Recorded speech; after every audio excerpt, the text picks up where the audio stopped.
उपमुख्यमंत्री अजित पवारांनी वाढीव जबाबदाऱ्यांचं कारण देत पुणे जिल्हा सहकारी बँकेचा राजीनामा दिल्यानं अनेकांच्या भुवया उंचावल्यात।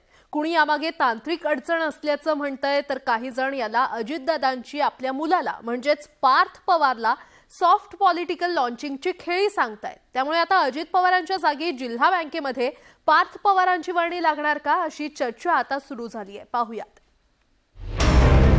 अजितदादांनी पीडीसीसीचं संचालक पद सोडलं। जिल्हा बँकेत अजितदादांच्या जागी पार्थची वर्णी। बँकेच्या माध्यमातून पार्थचं सॉफ्ट लॉन्चिंग। मुलासाठी अजित पवार यांनी खुर्ची सोडली। पुणे जिल्हा सहकारी बँक हा खरं तर अजित पवार यांच्या अत्यंत जिव्हाळ्याचा विषय। कारण 1991 मध्ये याच बँकेवर निवडून अजित पवार यांनी राजकारणात पहिलं पाऊल टाकलं। म्हणूनच गेली 32 वर्ष राजकारणात एक एक पायरी चढत जाऊन सुद्धा दादांनी बँक कधीच सोडली नाही। मग यावेळेस असं काय झालं की दादांनी तडकाफडकी बँक संचालक पदाचा थेट राजीनामाच देऊन टाकला? याचं कारण बँक अध्यक्षांना विचारलं असता त्यांनी वाढत्या पक्षव्यापाचं कारण पुढे केलंय।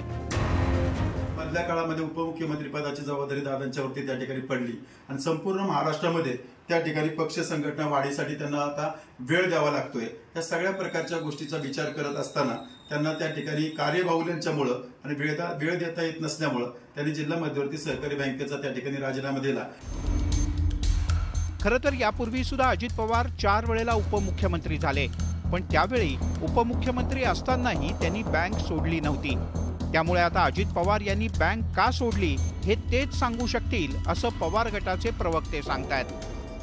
ज्या वेळेला त्यांना शक्य होईल त्या वेळेला ते बँकेत आले असते तरी चालले असते। नाही याची काही कल्पना नाही याची काही कल्पना नाही। अर्थात हा दादांचा निर्णय आहे, त्या जागेवरती कुणाला बसवायचं तो दादा निर्णय घेतील आणि त्यांनी घेतलेल्या निर्णयाच्या बाबतीमध्ये इतर कुणालाही आक्षेप घेण्याचं काही कारण नाही। अजित पवार यांनी आता थेट पक्षावरतीच दावा ठोकल्यानं त्यांना कदाचित आपल्या गटाची फेरबांधणी करण्यासाठी जास्तीचा वेळ हवा असणार। आणि तसंही मावळ लोकसभा मतदारसंघात पराभूत झालेल्या पार्थला आज ना उद्या कुठेतरी राजकारणात रिलॉन्च करावं लागणार आहेच।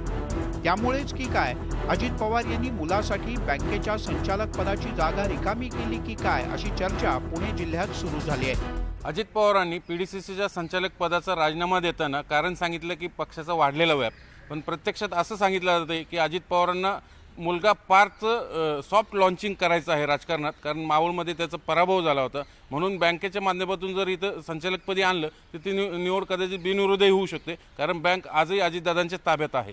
व्हिडिओ जर्नलिस्ट सचिन हंचाटेसह चंद्रकांत फुंदे, न्यूज 18 लोकमत, पुणे।